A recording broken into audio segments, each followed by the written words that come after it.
winter's cold approach the area. Now, as far as the snow showers currently are concerned, parts of Sussex County and Delaware up through Cape May now seeing some of the snow showers, and this extends into parts of Atlantic County across the AC Expressway. And this will be making its way into Atlantic City soon and Ocean City as it heads towards the shore, but this is all fairly light. Now, take a look at the cold moving in for tomorrow morning.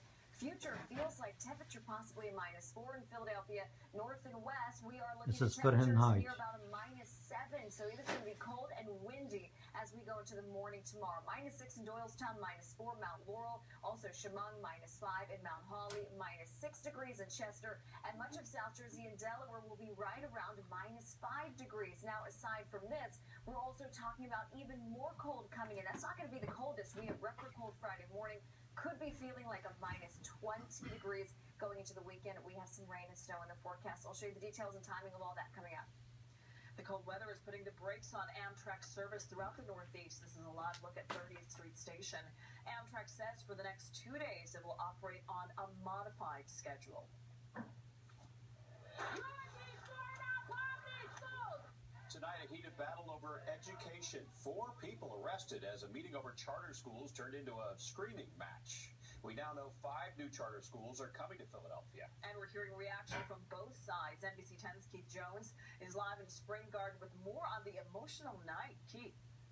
The meeting lasted more than 5 hours. So many people wanted to speak that they were lined up here on this sidewalk along Broad Street, wound all the way up these steps into the doors of the school district headquarters. It was so packed, some people were turned away.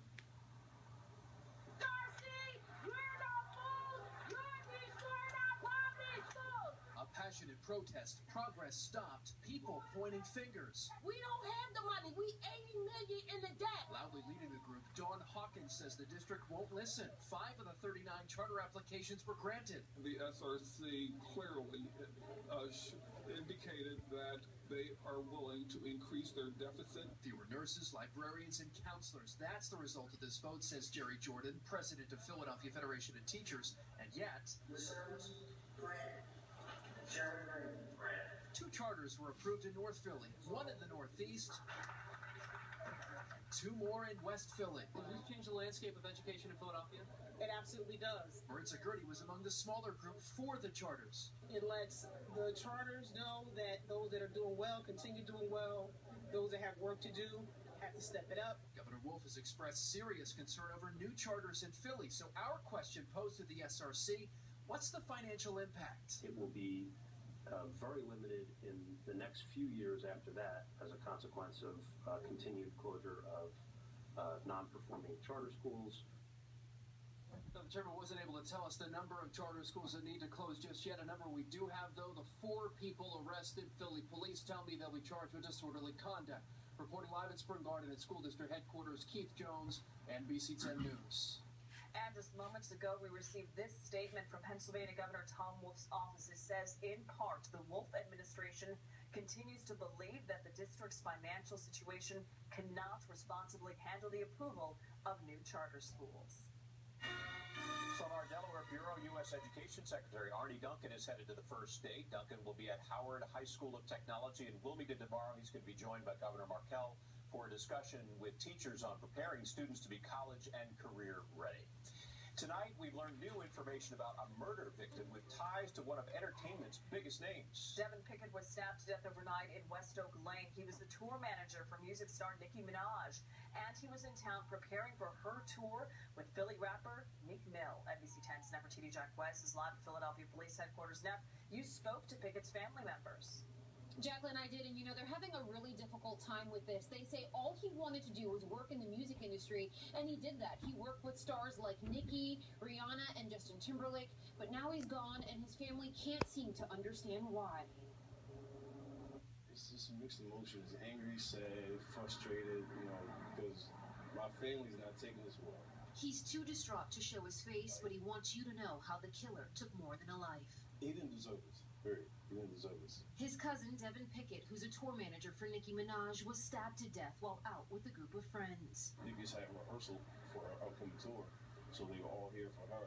I guess they were out celebrating. Things just went wrong. The The stabbing happened overnight in West Oak Lane. The victim's family says Pickett, who's from New York, was in town making preparations for Nicki's tour with Philly rapper Meek Mill. Police say Pickett was hanging out at the Shea Bar and Grill with Eric Parker, who also works for Nicki, and 3 other friends. They say when the bar closed around 2:30 in the morning, the men got into a fight with another group of men. Pickett and Parker were stabbed. Somebody drove the 2 victims to the hospital where Pickett was pronounced dead. Shortly after, Nicki Minaj took to social media and Instagrammed a picture of the 2 victims, saying they were in Philly to rehearse for her upcoming tour. It's sad. As for Pickett's cousin, he came here from New York to see the spot where his loved one was killed, a spot now marked by a small vigil. He set an example for a lot of other guys in this industry, and it's sad to see this happen. Bad City, Philadelphia. Now we know that police are reviewing surveillance video from the bar and area cameras. They say that the suspect they were looking for took off in a gray Buick LeSabre. The city is putting up a reward for $20,000. Meantime, Nicki Minaj's tour is set to start off next month in Sweden. That is the very latest from police headquarters tonight. Nefertiti Jacquez, NBC 10 News. New tonight, a woman is in critical condition after a car hit her on Roosevelt Boulevard. NBC 10 Ziyad, in next the door. Long Press section of Philadelphia around 7 o'clock. Police tell us the woman was Accident. walking when she was hit. The driver did stop to talk to police. Also due tonight, a measles scare at Princeton University. University officials saying a student reported feeling measles-like symptoms. They say the student is better now, no longer contagious. Doctors ran some preliminary يخرب tests فنك بهالبرد لابس شورت. to confirm it's شو actually المجانين هدول المتمسحين. all students who might have had contact with the patients. A bankruptcy judge is expected to rule tomorrow on whether the former Rebel Casino can scrap a deal to sell to developer Glenn Straub. Meanwhile, both sides are still negotiating, trying to come to an agreement before the judge's ruling. Rebel owners moved to block the sale after Straub missed a deadline to finalize the $95 million deal. You can count on NBC 10 to bring you the results of tomorrow's hearing. Wow. At noon 11, Atlantic City's mayor presented his vision for the city. Cost him $4 billion. حاطين himself for 95 million. Residents and leaders alike. هذاك it costs 4 billion. To build it, yeah.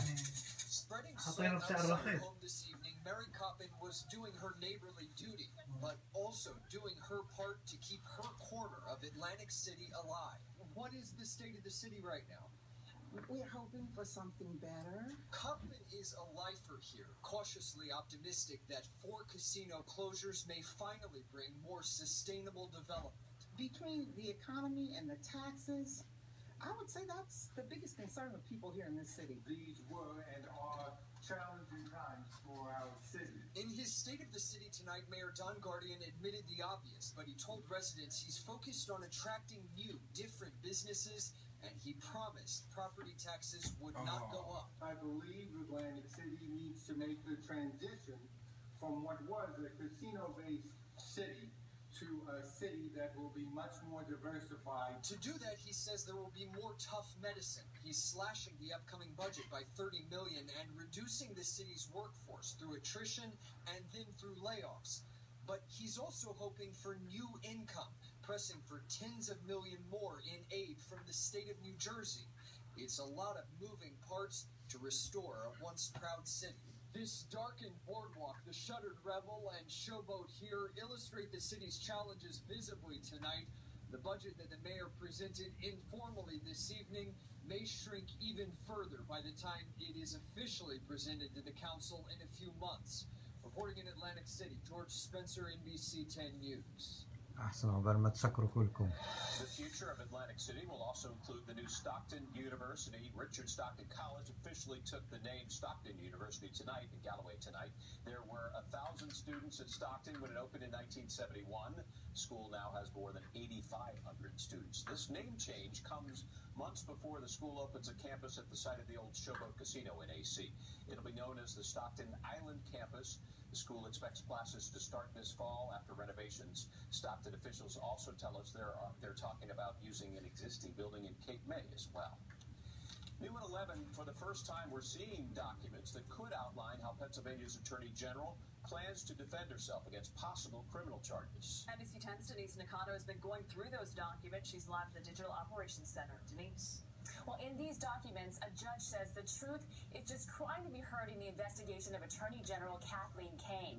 Now, Kane is fighting the results, which recommended criminal charges against her. A judge argued in documents presented to the Pennsylvania Supreme Court today he had authority to name a special prosecutor, but Kane is fighting that appointment, saying he didn't have legal authority to investigate, and she wants the appointment of the special prosecutor to be declared unlawful. Back in December, the grand jury found reasonable grounds to charge Kane with perjury, false swearing, official oppression, and obstruction related to a leak of grand jury information. Now, Kane and her lawyers plan to bring this fight all the way to the Pennsylvania Supreme Court. Reporting live from the Digital Operations Center, I'm Denise Nakano, NBC 10 News. The Philadelphia DA wants the state's highest court to get involved in Pennsylvania's death penalty debate. Reasonable people can differ on the death penalty, if we should have it. But it's up to the state lawmakers to determine what is criminal law, what the punishments are, not the governor. District Attorney Seth Williams announced today that he's petitioned the Pennsylvania Supreme Court. He wants the court to reject Governor Tom Wolf's recent moratorium on the death penalty. Williams calls the moratorium unconstitutional. Governor Wolf's office issued a statement today in regards to the Pennsylvania Constitution. It reads in part, Governor Wolf has the power to grant reprieves. The governor took the action to place a moratorium on the death penalty because Pennsylvania's capital punishment system is flawed. It's ineffective, expensive, and many times unjust. Snow showers overnight and more record cold. Wind will finally get a break, and I'm watching a storm about to impact your weekend. It wasn't just an accident. To me, it was no random act of violence or carjacking. Vanished without a trace, no evidence, no witnesses. Now, a decade later, we sit down with the family asking where the case stands today, plus the new job on the police force to help find missing people. Then, a new drug Philadelphia police might soon carry on the streets to save lives. NBC 10 News at 4, the only station bringing you 20 minutes of nonstop news and weather. Breaking news and major news of the day. Accurate weather forecasting without waiting. Uninterrupted, commercial-free for 20 minutes. No one else can say that. The big stories and investigative reports with important information. Covering Pennsylvania, New Jersey, and Delaware. The only station bringing you 20 minutes of nonstop news so you don't miss anything. NBC 10 News at 4. Count on it. When you go to buy furniture or appliances,